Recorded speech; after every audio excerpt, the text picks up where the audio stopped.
আজকে আমরা বানাবো রসবড়া।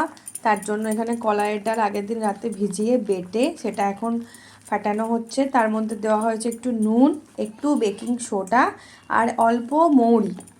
এবার আমরা যে তেল গরম হয়ে গেছে, এবার আমরা এগুলো বড়া করে ভেজে নেব।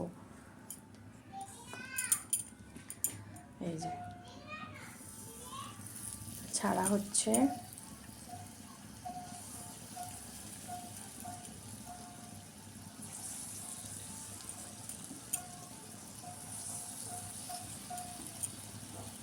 দেখো তোমরা, একদম এতটাই ভালো ফাটানো হয়েছে, দেখো ওটা ভেসে যাচ্ছে। আচ্ছা, ওইদিকে দেখো, ওইদিকে জল ফুটছে। আমরা আজকে খেজুরের রসটা বানাবো, খেজুরের গুড় দিয়ে রস বানাবো। এই জায়গায় ঢেলে দিলাম, ওটা ফুটবে। এখানে গরম গরম বড়া তৈরি হবে, একদম রসের মধ্যে দেওয়া হবে। তোমাদের দেখাচ্ছি কিভাবে হচ্ছে। যে রসটা ফুটছে, তার মধ্যে 3টে এলাচ থেতো করে দিয়ে দিলাম। দেখো, এবার আমাদের বড়াও অলমোস্ট হয়ে গেছে। এবার বড়াগুলো ওখানে তুলে একদম রসের ভেতর দিয়ে দেবো।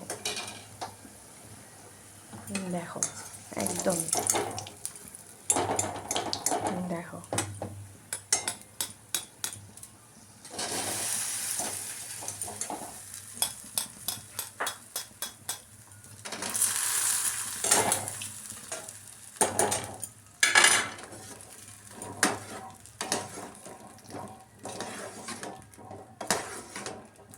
রস কিন্তু বন্ধ করে দেওয়া হয়ে গেছে। এবার গরম রসের ভেতরে বড়াগুলো ভেজে ভেজে দেবো। তোমাদের দেখাচ্ছি ফাইনাল।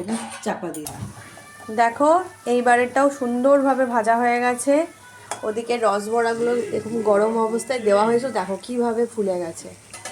দেখো, এবার এইগুলো দেখো, এবার এটা গরম গরম একদম ভাজা হয়ে গেছে।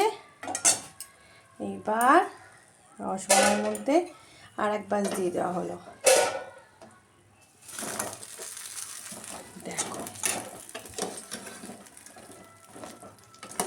যেগুলো আগে দেওয়া হয়েছিল কিভাবে হয়েছে, তারা তোমাদের একটা কেটে দেখাবো কিভাবে হয়েছে। আমাকে এখানে একটা দাও। বাস বাস বাস বাস, রান্না। দেখো, একদম কলাইয়ের ডালের রসবড়া তৈরি। কতটা নরম হয়েছে একবার দেখো। তোমাদের ভালো লাগলে ভিডিওটা একটু লাইক করো, চ্যানেলটা সাবস্ক্রাইব করো। Thank you.